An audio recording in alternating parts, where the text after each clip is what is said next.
like a post or a door, you can still challenge yourself as much as you want on the TRX. Be sure to choose a secure point that's 7 to 9 feet off the ground and strong enough to support your body weight. To set up your TRX, clip the carabiner on the main body of the TRX to the bottom anchor loop of the yellow suspension anchor, just below the black TRX badge. Do not clip it in any other loop of the suspension anchor. Attach the suspension anchor to the anchor point by wrapping it as many times as necessary to ensure that the bottom of the suspension anchor hangs at about 6 feet from the ground. This is the ideal height to perform all TRX exercises. Clip the carabiner on the suspension anchor into one of its intermediate loops or around the suspension anchor itself and pull it tight to make sure it's secure. A tip for attaching the TRX to smooth bars or poles like this one is to wrap the suspension anchor several times around it to prevent it from sliding from side to side. And no matter what, always remember to weight test your TRX before using it by pulling hard on it. A common option for home use and for training while traveling is the TRX door anchor. The door anchor gives you the luxury to turn virtually any doorway into a TRX suspension training station. When using a door anchor, make sure you're attaching it to a sturdy door that can support your body weight. To use the TRX door anchor, remove the suspension anchor from the main body of the TRX. Now clip the carabiner to the loop on the door anchor. If you're working out on a door that opens away from you, place the pillow over the center of the door and shut it tightly. You'll essentially be pulling the door shut as you work out. If you're working out on a door that opens towards you, slide your door anchor over to the corner of the opening above the hinges. This will keep the door from pulling open. If possible, lock the door. By now you should have the TRX all set up, but if you don't, take a few seconds to set it up right now, because we're about to get a lot deeper in how to properly use the TRX. Now to begin with, we're going to take you through a few safety guidelines to help get the most out of your TRX. Before each use, always inspect your TRX. Do not use a TRX with worn or damaged components. Replace worn or damaged components immediately. Do not clip this carabiner into one of the intermediate anchor loops of the suspension anchor. This may weaken the stitching. Do not attach your TRX to an anchor point with sharp edges. For example, certain overhead metal beams or door hinges. Rubbing against a sharp edge will weaken or cut nylon. Make sure to use a strong, secure anchor point that can support your body weight and to securely attach your TRX to it. Weight test by pulling hard on your TRX. Make sure the exercise surface is flat and not slippery. Do not saw your TRX in a pulley-like fashion. Sawing will cause excessive wear of the TRX's stabilizing loop.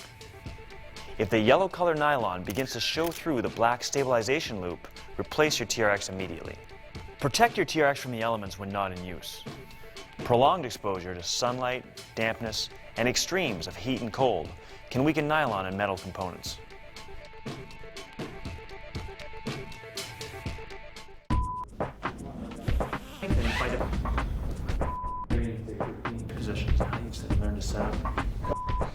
I'm here with Doug and Bianca to help me take you through how to use the TRX. Now, both Doug and Bianca are suspension trainers. As you can see, they practice what they preach.